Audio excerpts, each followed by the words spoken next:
Kasi for 15 years na nahimik ako, I didn't say anything about me and my daughter.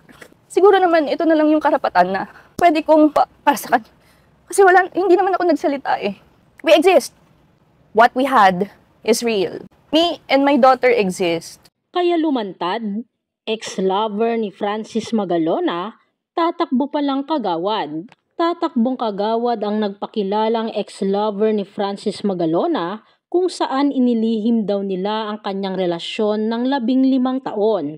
Sa Facebook account ni Abigail Rait, naka-profile picture na ang kanyang campaign poster kung saan nakasaad na siya'y tatakbong kagawad.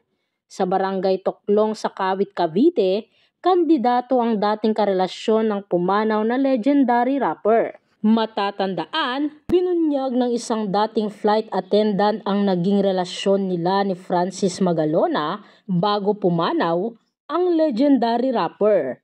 Sa Pinoy Pawn Stars ni Boss Toyo, lumapit si Abigail para ibenta ang isang jersey at ilan pang sign messages sa kanya ni Francis M. Doon niya nilantad na nagkarelasyon pala sila noon ni Magalona.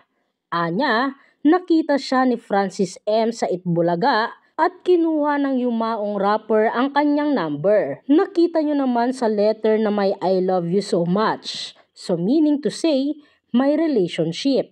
Wika ni Abigail. Nagbunga ang pagmamahalan nila ni Francis Magalona at pinakilala din niya ang kanilang anak na si Gail Francesca na mismong ang rapper daw ang nagpangalan. Habang sila pa ni Francis M ay doon din daw nalaman na may cancer ang Pinoy King of Rap. Sobrang gumuho talaga yung mundo ko nung time na yon. Kasi okay kami. Ang dami naming plano. Tapos bigla siyang nagkasakit. Saad ni Abigail. Ang pinakamahirap na part is yung situation ko. Hindi ka pwedeng lumabas. Ayoko namang dagdagan pa kasi may sakit na. Anya pa. Paliwanag ni Abigail, matagal silang nanahimik ng kanyang anak at gusto lang nila ipaalam sa publiko na nag-e-exist sila. For 15 years, nanahimik ako. I didn't say anything about me and my daughter. Siguro ito naman, ito lang yung karapatan na pwede kong magawa para sa anak namin. Lahad ni Abigail. I know people will judge me but we exist. What we had is real. Me and my daughter is real. Mahal niya kami. Paliwanag pa niya.